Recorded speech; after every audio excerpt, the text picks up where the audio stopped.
Je comprends par là que dans Matthieu chapitre 2 verset 11, si les mages sont venus adorer Jésus, au-delà de leur adoration, moi je vois des meilleurs artistes de ce temps. Chacun était venu pour décorer Jésus. On nous parle des présents qui étaient offerts.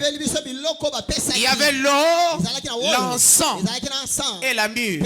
Laissez-moi vous dire ce matin, ce n'était pas seulement de l'or, mais c'était un style de décorer Jésus. Celui qui a mené l'or, il décorait Jésus comme étant le roi, comme étant Dieu. La divinité est représentée par l'or. Et de là, nous découvrons que celui qui était venu, il avait en lui, il incarnait la personnalité divine. Suivez-moi très bien à cet endroit, parce que je veux préciser les choses et comprendre quel est notre apport dans le corps de Christ. Dans cette cour de prédicateurs, voilà un mage qui amène l'or pour révéler que celui qui était dans le berceau, il avait la personnalité divine. Jésus-Christ est Dieu.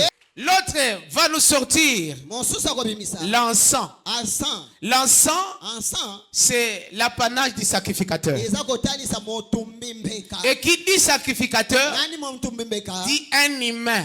Hébreux 5 nous dit tout sacrificateur est pris du millier des hommes. Le sacrificateur est un humain. Donc le deuxième artiste décorait Jésus dans sa personnalité humaine. Donc Jésus-Christ, il est Dieu fait chair. C'est pourquoi on l'appelait Emmanuel. Il est non seulement Dieu, mais il est aussi un homme. Le troisième artiste, lui, il sort la myrrhe. Vous savez le parfum, Jésus a dit à ses disciples, lors de Marie de Béthanie, quand il a déversé le parfum sur son corps, il dit, il a pensé à ma sépulture.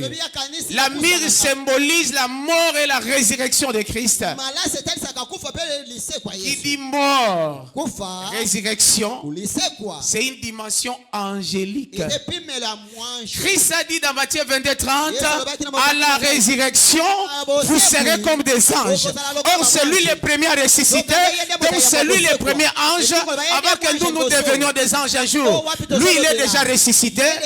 Le mage qui avait apporté la myrrhe était en train de décorer sa personnalité angélique. Et c'est là notre apport.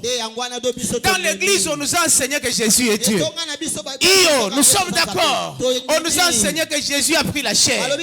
Nous sommes d'accord. Mais on a oublié une troisième dimension de sa personnalité. Jésus est un ange.